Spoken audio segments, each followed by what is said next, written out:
Hey there, it's Derek from Pacific Coast Auto in Japan. This here is a Prius Alpha, and it's a 2014 model. The Prius Alpha is the Prius larger version. Here in Japan you can get this as a 5 or a 7-seater. This one's a 5-seater. I know in some countries they limit this to the 5-seater and then have different batteries. What I've heard at least is that the Japanese one uses lithium ion, and then the battery pack in other markets is the cheaper battery that takes up more space, and that's why there's no room for the 7 seats. Now this one was bought from auction. It's a 1.8 liter engine, hybrid synergy drive with EV mode on it. And this is a post-purchase inspection video. We bought this from auction. We're going to be sending this one over to Ireland. Now this one has 127,000 kilometers, which makes it really high mileage for the age of it. That means that it's had a lot of depreciation since it was new, and the condition is still fairly modern and fairly new looking. Now the engine's on. You can probably hear the motor. The engine is on. The car is ready to drive. Maybe that's the right way to say it. But the gasoline engine is not on. And so, as people know, a hybrid engine will either run gasoline or electric or a combination of the two. Well, the coolant and the oil, the coolant looked okay. Was there an oil dipstick? Man, maybe there wasn't. Maybe I'm getting too old for work now that I'm 37 years old. There is a dipstick, and I did check it. Yes, okay. The oil is good. No problem with that, now that I remember. I'm actually going to turn the engine off, or the drive train off. I don't know what I'm talking about. Here, have a look at that. So 127.014, and the car's now off. Okay, so the AC and the heater will work, even though the car is not on, which to me is a mystery how that works. Because in a regular car, the heater runs by the cycling of the coolant, and then the AC runs by a compressor driven off of the engine. Anyways, this is a Prius Alpha S, auction grade 4, interior C, exterior C. I think they're being a little bit hard on it. It has some things here and there, but nothing serious. Now 127.075 kilometers. Automatic transmission, as is the only one that you can get. Original silver, 5-seater, ABS airbag, power steering, power windows. Sales points are aftermarket Navi, reverse camera, and a digital TV tuner. And then the report here from the inspector says interior is dirty, console scratched, interior liners scratched.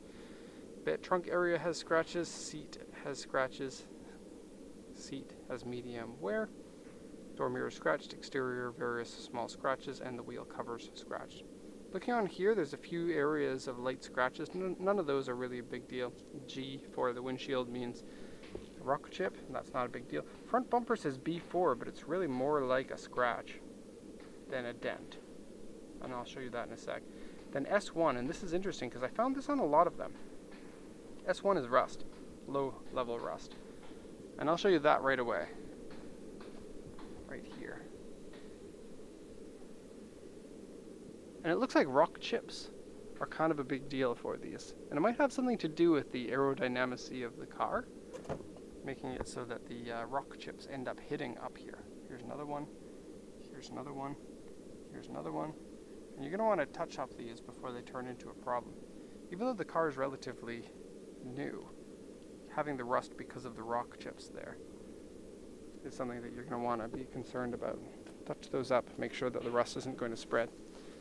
And looking at the profile of it, the car looks, well, it's a Prius. Toyota knows what they're doing. This is going to be a very aerodynamic shape, but you have a very steeply sloped windshield there. So I imagine that the air coming around the car pushes the rock chips onto the top. That's just my guess. Okay.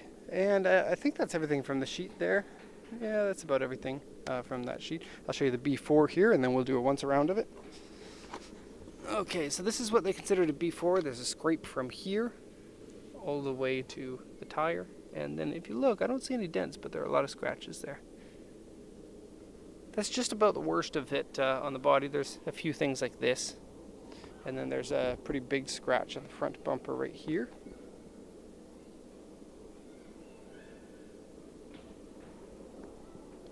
And the front area has a few rock chips. Again, same thing here. And a scratch down there.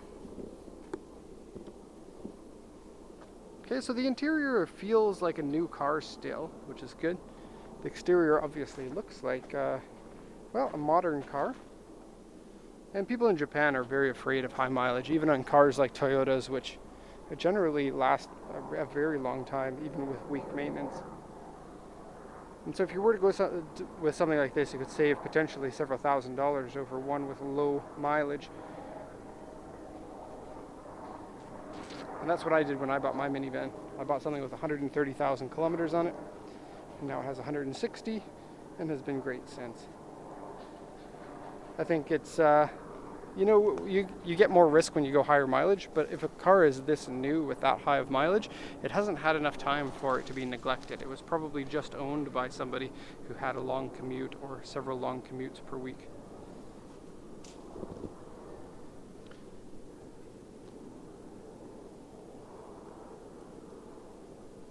So the Prius Alpha is only slightly longer than the regular version of the Prius, but it has a higher roof in the back, giving you more cargo room and or seats in there if you got the 7-seater version.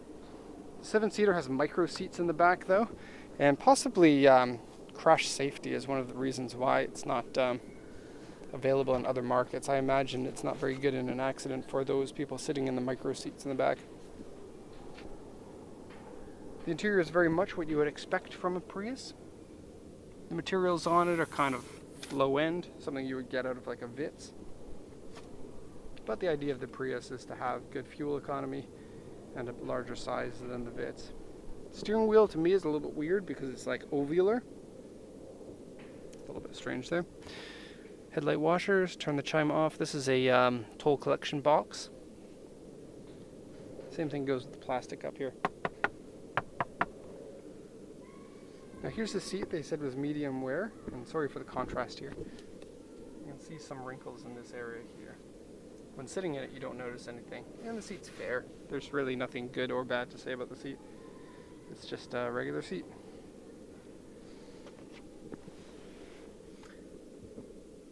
I guess it's kind of modern looking in the interior here. It's really hard to say. The AC is kind of neat though, let me show you that.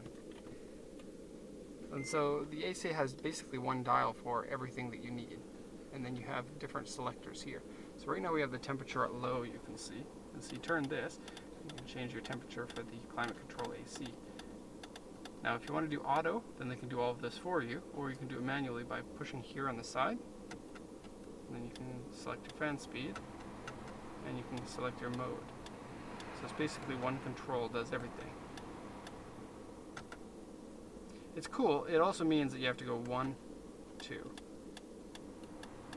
1, 2, instead of Toyota's old one where you'd have 3 dials.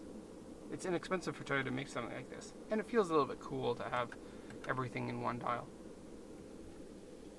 This here's your gear selector. I find it to be too small and odd. Like there's drive, there's reverse, and there's park. But it's right next to the steering wheel, so I guess some people would like that. But when I'm driving, I accidentally grabbed this a number of times, just pulling it out, because that's where I'm used to there being a shifter. It's also weird to turn on the car and not hear an engine come on. Okay, into the back seats here. Now, I don't know exactly how this compares to the regular version of the Prius, but it feels like you get a lot more room. And these seats can move forward and backward too.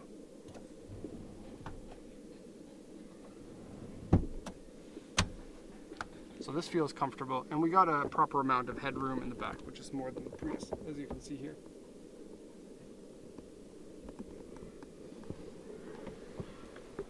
Going into the trunk, it's an electric latch.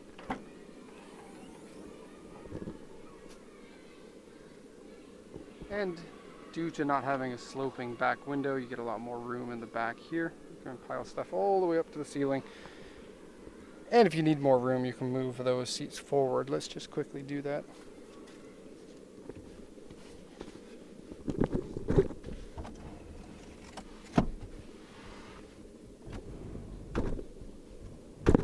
That's a little bit odd that one seat will move further forward than the other. I don't understand the meaning of that. So you can flip those down as well if you need the full size. I'll just show you that from the trunk. It is a little bit weird that there is no gap filler between this section and the front seats. There's something that all your stuff is going to fall into. Now you can move these seats back if you want, and it doesn't look like they can flip one more time forward, judging by the looks of those.